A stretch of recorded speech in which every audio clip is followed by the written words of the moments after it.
Yo, Matchmaker PH, Gervonta Tank Davis. Dito nga po ay binanatan agad itong si Devin Haney.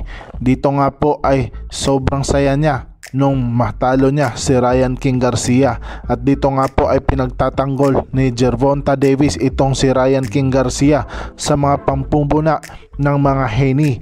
Dito nga po ay sinabi ni Gervonta Davis na malinis itong si Ryan King Garcia. At dito nga po ay naniniwala siya, kaya naman pinagtatanggol niya itong si Ryan King Garcia. At dito ay nagpasalamat itong si Ryan King Garcia. Sinabi nga niya sa kanyang post na I love you bro at gusto kong mag-rematch tayo ulit balang araw.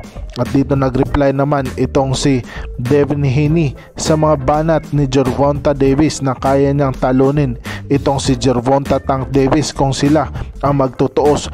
Ngunit isang suntok lang nito ni Gervonta ay paniguradong tulog ang kaabutan ni Devin Haney sapagkat mahina nga po ang pana.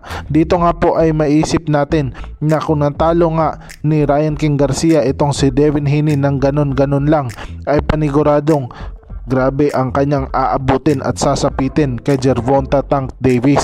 Dito nga po ay masasabi natin na nagbunyi talaga itong si Ryan King Garcia sa kanyang pagkapanalo sapagkat matanggalan na ng 0 itong si Devin Haney at may isang talo na.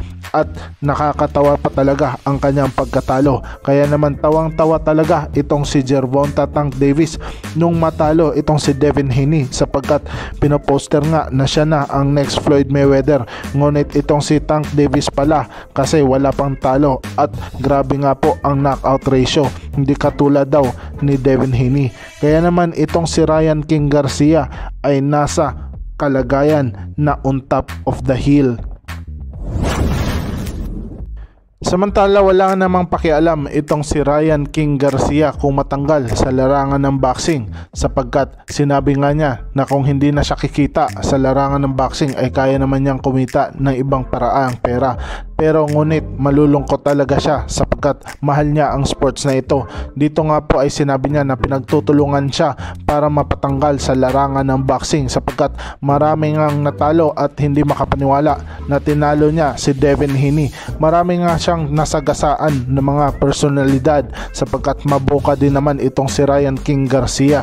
Kaya naman dito nga po ay sinabi niya na kung matatanggal siya sa larangan ng boxing ay mapoposterize itong si Devin Haney na walang talo. At dito nga po ay masasabi natin na nalulungkot talaga itong si Devin Haney sapagkat namamindset talaga siya ni Ryan King Garcia na isang mahinang undisputed champion of the world.